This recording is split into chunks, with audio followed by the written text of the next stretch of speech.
ये नया भारत है। इस नए भारत में किसी की मौत पे जश्न मनाते हैं लोग। ये वो नया भारत है, मौत पे जश्न। कमाल की बात है, मौत पे जश्न। ये ट्रेंड अभी कुछ समय से चालू हुआ है, मौत पे जश्न। कोई भी मरा इस दुनिया में, जो भी आया है, चाहे वो राजा हो या रंक, बाहुबली हो या कोई आम आदमी, सबको एक दिन जाना है। लेकिन अगर वो किसी दूसरे वर्ग का, खास वर्ग का खास चीज है, तो ये कुछ खास लोग उसकी मौत पे भी मातम मनाने के लिए आ जाते हैं। चाहे वो शायर हो, राहत इंदौरी साहब नहीं रहते तो उनके बारे में मौत पे जश्न मनाने के लिए कुछ लोग आ गए थे। चाहे अभी मुख्तार अंसारी साहब, भाई वो उन्होंने जो कुछ भी गलत किया, सही किया, उनके ऊपर मुकदमे चल रहे थे, वो जेल में थे, उनको जो सजा होती, एक प्रोसेस है।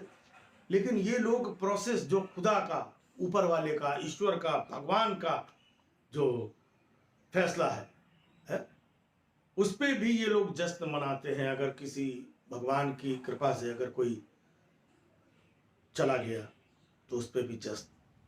और कुछ लोग जश्न तो मनाते ही मनाते हैं, साथ में उनके जो अपने नेता हैं उनको वो महिमा मंडित करने की कोशिश करते हैं इसके बहाने। एक पूर्व आईएएस अधिकारी हैं, उन्होंने तो लिखा कि देखा कि योगी जी किस तरीके से मुख्तार का काल बन करके आ गए। बताइए, वो बताया जा रहा है कि वो अपनी मौत मरे, उनको दिल का दौरा पड़ा, लेकिन यहाँ पर योगी जी का महिमा मंडन कुछ लोग कर रहे हैं। योगी जी काल बन गए, मतलब योगी जी साधारण आदमी नहीं है, योगी जी मुख्यमंत्री नहीं है, योगी जी इंसान नहीं है, योगी जी काल बन गए।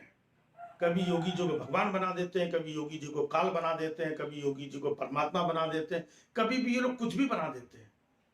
और तो और इतने सारे लोग इस कदर नफरत में डूबे हुए हैं। लेकिन एक दूसरा पहलू भी होता है, कोई अच्छा इंसान हो या जैसा भी हो, तो उसके चाहने वाले भी बहुत सारे लोग होते हैं। उसने जो गुनाह किए तो उसके जो गुनाहगार लोग उसको गलत देखते हैं, लेकिन उसके चाहने वाले भी लोग बहुत होते हैं। बताते हैं कि मुख्तार अंसारी के चाहने वाले भी बहुत लोग थे। अब जब उनका अंतिम यात्रा निकली उनकी, तो लाखों लोग सड़कों पे उतर आए हैं। यहाँ पर रैलियों में लोग पैसे दे दे करके लोगों को बुलाते हैं, पूड़ियाँ दे दे करके बुलाते हैं, तब जल्दी नहीं आते हैं। सरकारी बसें भेजी जाती हैं, भर भर के लाओ, लोगों को, अधिकारियों को डराया जाता है कि रैली में भर के लेकर के आओ, तब लोग इकट्ठा नहीं होते हैं। लेकिन अगर किसी की मौत पे लाखों लोग आ रहे हैं, इसका मतलब कहते हैं कि उस इंसान ने कुछ ना कुछ तो अपनी जिंदगी में अच्छा किया होगा। जो बुरा किया होगा ऊपर वाला उसकी भी सजा देगा, जो अच्छा किया होगा तो उसका भी ये जो नज़ारा है वो देखने को मिलता है। लेकिन एक तरफ नफरत में मिट्टी में मिला दिया। किसने मिट्टी में मिला दिया? कौन मिट्टी में नहीं मिलेगा?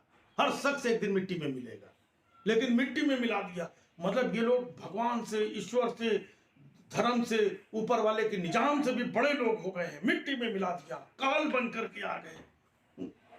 वक्त सबका आता है, बड़े बड़े लोग चले गए, लेकिन इंसान होने का तो कम से कम फर्ज निभाओ यार, है? आज वो मरा है, तुम लोग इतने नफरत में डूबे हो कि किसी की मौत पे जश्न मना रहे हो, एक दूसरे को बधाइयाँ दे रहे हो और कुछ भी लिख करके एंजॉय कर रहे हो। अरे जो भी था वो खत्म हो गया, उसका हिसाब किताब कोर्ट कचहरी में चल रहा था, अब ऊपर वाले की कोर्ट कचहरी में होगा। ये जरा जरा से टुचपुनिया लोग इधर उधर जो बहुत राष्ट्रवादी और फलानेवादी और ढिमाकेवादी बन रहे, इनको भाई वो एक क्षेत्र का था। मुख्तार अंसारी अगर अच्छे बुरे जो थे तो उत्तर प्रदेश के एक हिस्से में उनका ये था, उनका महाराष्ट्र में कुछ ही नहीं था, उनका बंगाल में कुछ नहीं था, उनका दिल्ली में कुछ नहीं था, उनका हरियाणा में कुछ नहीं था, वहां के लोग जश्न मना रहे हैं। इसका मतलब नफरत इनके अंदर तक घुस गई है। उनके साथ तो कुछ अत्याचार नहीं किया था, कुछ गलत नहीं किया था, इसका मतलब नफरत का व्यापार करते हैं लोग, नफरत से सींचे गए हैं लोग, और ये नफरत हमें कहां लेकर के जाएगी ये हमें पता नहीं। लोग बात करते हैं कि हम विश्व गुरु बनने जा रहे हैं, कोई कहता है हम देश यहाँ जा रहा है, हम ये सनातन और हम ये, अगर हम ईश्वर के बताए हुए रास्ते पे नहीं चल, बहुत सर्वश्रेष्ठ है, हमने मंदिर बना लिया, हमने ये कर लिया, हम चांद पे पहुंच गए, हमने वो हासिल कर लिया, लेकिन अगर मानवता नहीं है, इंसानियत नहीं है, आप किसी की मौत पे जश्न मनाते हैं तो आप कहीं नहीं पहुंचे, आप जहां थे उससे और नीचे चले गए हैं। ये समाज का पता है। अब कुछ लोग आकर के कहेंगे यो देखो मुख्तार के मरने बात, हम मेरा भी मुख्तार अंसारी से क्या लेना देना था? या मेरा भी शायर जो थे हमारे राहत इंदौरी साहब, या ऐसे दूसरे बहुत सारे लोग मर गए, तो उनसे पर्सनल थोड़ी कोई लेना देना, लेकिन ये जो नफरत का जो व्यापार और सैलाब जो चारों तरफ दिख रहा है, तो नफरत के खिलाफ एक बात रखने की कोशिश होती है कि समाज में इस तरीके के लोग हैं। भाइयों, आप सबको मरना है, हम सब मरेंगे एक दिन, और आज आप जश्न मना रहे हैं, कल कोई और जश्न मनाएगा। तो इस समाज को मौत पे जश्न बनाने वाला मत बनाओ। इसी से अपने समाज का, देश का, चीजों का पतन होगा। हम विश्व गुरु नहीं बनेंगे, हम सिर्फ नफरत में जिएंगे, और नफरत में ही अपनी आने वाली जो पीढ़ियां हैं उनके अंदर नफरत भरेंगे। आने वाला जो समय है, समाज उसको और हम बुरा करेंगे, उसको खराब करेंगे। मत करो ऐसा, प्लीज।